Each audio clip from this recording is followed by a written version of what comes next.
Hi, I'm Kat, marketer turned brand storyteller, And I'm Candice, educator turned entrepreneur. and you're listening to Not nice, clever. We're two introverts who speak on stages around the country and work with top personal brands who also unapologetically require 24 to 48 hours of recovery time on the couch in our favorite sweats. All Netflix and no chill. And to be clear, we're not quiet or nice. Together, we're redefining what it means to be an introvert who means business. It's time to show up and show off. Are you in? In today's episode of Not Nice Clever, we've just decided to throw all of the strategy out the window and come to you with what's actually on our hearts and minds, which is basically a rant episode. That's what we're doing today.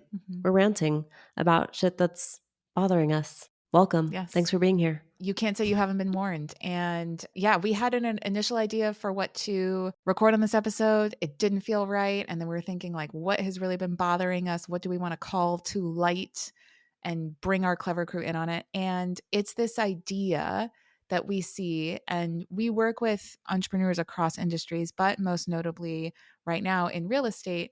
And one thing that really gets me when I see clients asking for help is that they start off by asking, how do I get more followers? And I'm like, Ugh, stop. Take a moment for that one. seriously? I know that people are listening and they've asked that Mhm. question. How do I get more Yeah. followers? And I have empathy for why you're asking that question. I sometimes don't have patience to answer it. I will be fully honest, because what you're asking the wrong questions. The better questions you should be asking is, like you have reframed, Candice, are you follow worthy? Yes. Yes. First and foremost.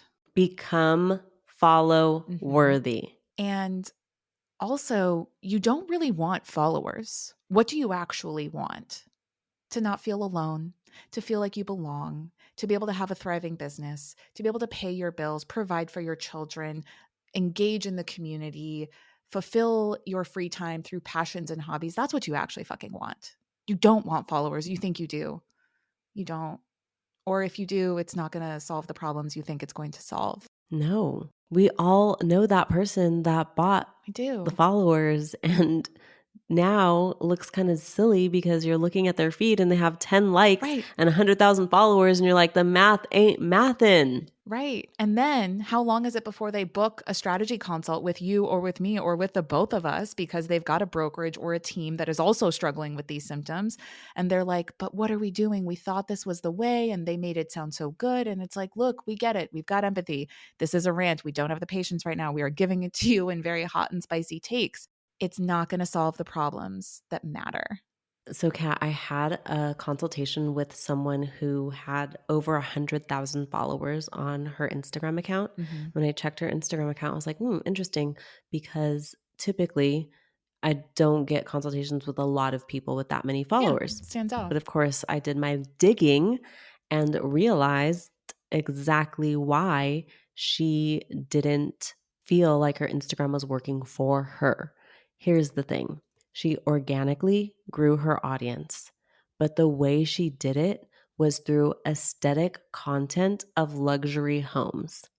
So people followed because the homes are freaking beautiful. The decor is on point. It's amazing. So it's aspirational content for her audience, but they don't see her as an expert. They don't see her as a friend. They don't see her as someone who can add value in a transaction. All they see is a feed full of beautiful homes. So she has followers and likes and even comments on how pretty those houses are. But no one gives a shit about who she is as a human, as a realtor. They just want to be in that luxury space. And she sells a shit ton of real estate already, Right. just on her own with her SOI. Imagine if she also showed her face in her feed and spoke like the expert that she is with the experience that she has and made people feel like they're her friend because she has that parasocial relationship that we talk about. Yeah. Like, she would be dominating her entire market, no doubt. But her face, her voice, her opinion is nowhere to be found. Her personality, the thing that makes it different, that evokes a reaction, gets somebody to respond to you, to book an appointment, to refer somebody to you. aspirational is not relatable, and aspirational does not convert if you are a human facing service based business. It's different, right? In other areas. You can use the aspirational as a Yes. tool in addition to your opinion, your voice, your experience, but you can't only use that. And everyone's just freaking looking for the shortcut since we're on the rant. That's the thing. There is no shortcut. Mm-mm. Dom says this all the time. The obstacle is the way. Ooh, that's very like Sun Tzu. Like I Yeah, love he that. like, he's like reading, I was yeah, gonna it's from a say. book, I'm sure, some philosopher, yeah.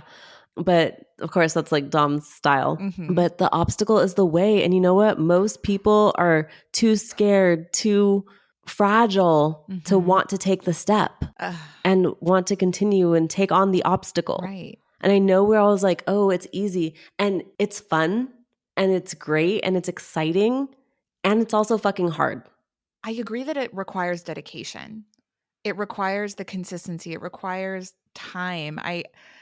Hard or easy or simple. I mean, I don't want people to think that you have to like suffer and you have to like, you know, be a martyr and self-sacrifice, but like it's not like just clicking a button and then boom, you have a business out of nowhere. Like there is effort required. There is effort, there is dedication, there is Yeah. consistency, there is intention. There are all of these things that go into it. And your business is not a Pinterest board. Like as pretty as it looks, like that's Mm, gosh, we should put that on a t-shirt. yeah. It's not the thing, you know? And it's just like I see it, we see it so often and we're like, why? We get why. So now we're hoping that this will help maybe save a few people from continuing down this path. The other thing, or did you want to say something one last on this? No, I mean, I Oh want to my say all the God, things, right? but continue, Okay. please. The other thing that I just want to this is the rant, guys. We told you. We told you. In branding, in marketing, honestly, in business in general, there are things that are internal processes, right?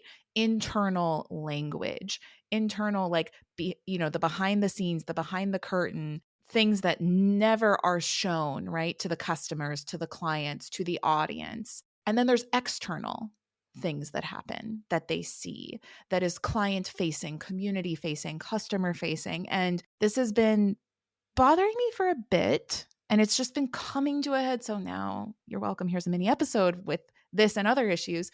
But the idea specifically in real estate or honestly in any business where they're like, they lead with like, I want leads. I need leads. I want listings. I want this. I like the term lead.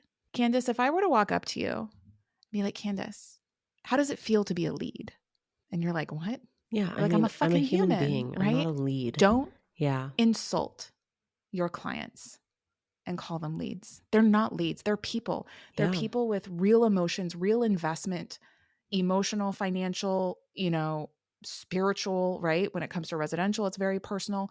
Commercial and investment related is a bit different, but it's like they're not a lead. Like, and it's not a listing. That's the home that I bought with my partner in the midst of COVID. And we brought home a kitten in that home. And we've had so many memories. Like, don't fucking call my home a listing. I just Yeah. that's been a bone to pick. Using jargon or business Mm-mm. language when referring to clients, like even as simple as calling people buyers and sellers, it's like, it's a little bit icky. And I've done it Me before for sure. too. And I probably will still do it in the Yeah. future. But I think that building relationships is really where it's at and not seeing people as potential dollar signs or treating them as potential dollar Seriously. signs, but treating them as humans is going to go further in the long run. And that's really what we're here about. Yeah. So avoiding all of those things that put like a wall between you and your Yeah. audience because you're not approaching your business in a way that showcases who you are and how you serve people. There's the bow. You did it. Yeah, I guess so. Okay, but also I'm in a rant mood and I want to rant about something that's not business Oh, related at okay. all. All right. Tell the clever crew. And this is going to be controversial. Well, So good. You this know, is we're going no to fucking be stranger to being controversial. I've pissed off a lot of people. okay, here's the thing. Can we stop with the tipping every fucking thing? I can't tip The every fucking tipping. thing. What do you mean? I can't. Yeah, I'm tipping. confused. Like, Are we if talking? I am at a counter and I order a Oh, coffee and you hand me the yeah. black coffee Mhm. at the counter, I don't want to tip you. Okay. Like, I just don't. I don't see the purpose of tipping you. Here's who I don't mind tipping: a Right. waitress. I'm fine with tipping a waitress. You know who else I don't want to tip? Ooh, this is the controversial one. I don't want to tip an independent hairstylist. Why? They're providing me a service. Build in your freaking tip into your cost. Don't make me tip you. Otherwise, why don't I get tips when I provide my clients a service? No one tips me. Why not? I'm providing a service. You see? If I'm the business owner, if the person works for a business, Uh-huh. I'm inclined to tip them because they're not the business owner. If I am the service provider, I'm the business owner, and I'm the one who determines Yeah. the price, I don't want to tip you. Sorry. I built my tip into all my pricing, by the way. It's in there. I agree with you on the counter service, right? For me, okay, hospitality background. I agree with you on the first, and I have thoughts on the second. So hear me out here. And I love that we're like Okay. having this discussion with the clever crew. Okay, for hospitality background, to provide service, right? To make recommendations, to Mm-hmm. guide the experience, to deliver drink service, to mark your settings between each course. Hell fucking yeah, you're gonna tip on that, right? Yes. Right? Same. Yeah. Please. Yes. Producing the Mm-hmm. coffee at All the day. counter, no. I might leave $1 based on whatever, but like I'm not the 20%, not the 50. Like I mean, if you're extraordinary and you just if like you made me make an smile, maybe. astrology I don't know. reference, I will give you 20%. Then, yeah, then she will tip you. Yeah. Okay, right? Great. So, okay, Yep. with the hairstylist, and this is because I know a few hairstylists personally. Oh, this is going to be controversial, but not for the individual hairstylist. The way that salons are set up on the back end and how you have to rent the chair. Build your No. fucking shit into the But the price. independent hairstylists that have to rent chairs at salons don't have as much freedom as Yeah. we do as independent consultants. So there is a bit of old school traditional structure, and every salon is different. Not all salons are created equal. They all operate differently, but it's similar to like splits at a real estate brokerage or on a real estate team where you think that you know the agent, yeah, the agent Oh. should just build that in. The stylist should just build that in. But then the owner gets a percentage of the tip because they're not just renting their chair. Or the owner is like, this is our demographic. These are our price ranges. You are not allowed to, like, we want you in this area. Like it can be kind of mafia-esque. Okay, well, I want to talk to any hairstylist who wants to restructure their business in a way that makes Mhm. sense, and I can guide you. We can find a better Candice is solution. open for consultations. If we want to free you from the shackles Absolutely. of a business structure that is not serving you, because we want you to make all the Not money serving in the you, world please. and to adapt Yes. with the times. But you know, and I'm Yeah. torn. You deserve I all the money do in the think world. that hairstylists provide a service. It's almost art when it comes to coloring and balayage and painting and all of that. I agree. I'm not mad Right. at paying them. I It just should be feel built like in. no one tips me. Yeah. So, But you also don't have to tip anybody what's too. the That's difference? the other thing too. Like, but then Yeah, you feel but weird about I it. also don't want to be like, I don't want to be the rude person. Candice, we're on a podcast called Not Nice Clever right now. It's true, but like Shelby, if you're listening, I love you and I will still Oh continue to no. tip you. That's my girl. We love you, Shelby. But also Shelby gets like free consulting whenever I sit in her chair and I make her like contact people to get them Hell on fucking schedules so she can like make sure she can predict her income. Anyhow, I probably annoy the shit out of her, but I'm like, look this is a bonus. You're lucky I'm here. I'm the talent. She already knows, so she's listening. Okay. Yeah, Well, we're good. Okay, well, that's our round for we today. hope you've enjoyed this smattering and collection of rants spanning from business to just daily life. And yeah, just be a fucking human. Figure it out. Question it. And please, yeah, You got this. Thanks for joining us on Not Nice, Clever. Remember to follow our podcast wherever you listen to audio. And if you found today's episode valuable, please share it with your friends. No gatekeeping here. Remember, we love to see our clever crew grow. Signing off, you're not so nice, but oh so clever besties that mean business. See you soon.